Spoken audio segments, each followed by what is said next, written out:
Kolikapudi Telugu Desam party MLA ఒక strategy అనుసరిస్తుంటారు. Chandrababu గారు మంచోళ్ళు, లోకేష్ గారు మంచోళ్ళు. ఆయన చెప్తేనే నేను ఇదిగో బెల్ట్ షాపులు చూడండి ఇక్కడ అధికారులు చర్యలు తీసుకోవట్లేదని. అసలు ఆ బెల్ట్ షాపులను ప్రోత్సహించేదే ప్రభుత్వం. పైకి మాత్రం జనాలకు బెల్ట్ షాపులు లేవని చెప్పాలి. కానీ కింద జరిగేది జరిగిపోతూ ఉండాలి. తాట తీస్తా, ఆ బెల్ట్ తీస్తా లాంటి ఉపన్యాసాలు ఇవ్వాలి. కింద ఇక్కడ జరిగిపోతూనే ఉండాలి.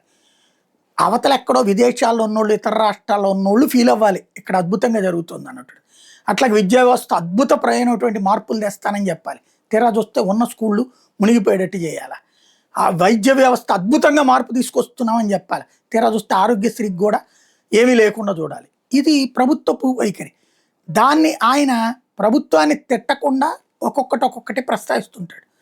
ఇప్పుడు మైనింగ్ దాంట్లో కానీ లేకపోతే ఇట్లాంటి వాటిలో ఇక బొలిశెట్టి అట్లా తీసుకెళ్తారా? ఆయన జనసేన పార్టీ నుంచి వైదొలిగిన తర్వాత, రాజీనామా చేసిన తర్వాత అక్రమ మైనింగ్ మీద తీవ్ర ఆరోపణ చేశారు. పర్యావరణ అనుమతి లేకుండా కూటమి ప్రభుత్వంలో యథేచ్ఛగా అక్రమ మైనింగ్ జరుగుతుందని ఎక్స్లో ట్వీట్ చేశారు. ఇసుక మైనింగ్ విధానంలో తనతో సహా ఎవరైనా తప్పులు చేస్తే శిక్షించాలంటూ పవన్ కళ్యాణ్ మాట్లాడిన వీడియోనే ఆ ట్వీట్కి బొలిశెట్టి జడ్జ్ చేశారు. మరోవైపు అదే ట్వీట్లో ఈ మధ్యనే ఉప ముఖ్యమంత్రి పవన్ కళ్యాణ్ స్వయంగా అసెంబ్లీలో చెప్పారు. అది ఆయన చిత్తశుద్ధిని తెలియజేస్తుంది, కానీ కూటమి ప్రభుత్వం కట్టుబడి ఉంటుందా అన్నది ప్రశ్న అంటూ బొలిశెట్టి ప్రస్తావించారు. 2018లో పవన్ కళ్యాణ్ రామేశ్వరం మెట్టలో అక్రమ మైనింగ్ను స్వయంగా బయటపెట్టారని, కేసులు వేసి కట్టడి చేస్తామని మాట ఇచ్చారంటూ గుర్తు చేశారు. ఆ స్ఫూర్తితో నేషనల్ గ్రీన్ ట్రిబ్యునల్లో కేసు నమోదైందని చెప్పారు. నేటి పరిస్థితి చూస్తే కూటమి ప్రభుత్వంలో 900 ఎకరాల అక్రమ మైనింగ్ జరుగుతుండటంతో దళితుల భూములు దుర్వినియోగం అవుతున్నాయన్నారు. పర్యావరణ అనుమతి లేకుండా తవ్వకాలు కొనసాగుతున్నాయని తెలిపారు. ఈ అక్రమ మైనింగ్ మీద ఎన్జీటీలో కేసు తదుపరి విచారణ ఏప్రిల్ 23 జరుగుతుందన్నారు. అక్రమాలకు తక్షణం అరికడితేనే ప్రజల్లో నమ్మకం పెరుగుతుంది, లేదంటే నమ్మకం సడుగుతుందని చెప్పారు.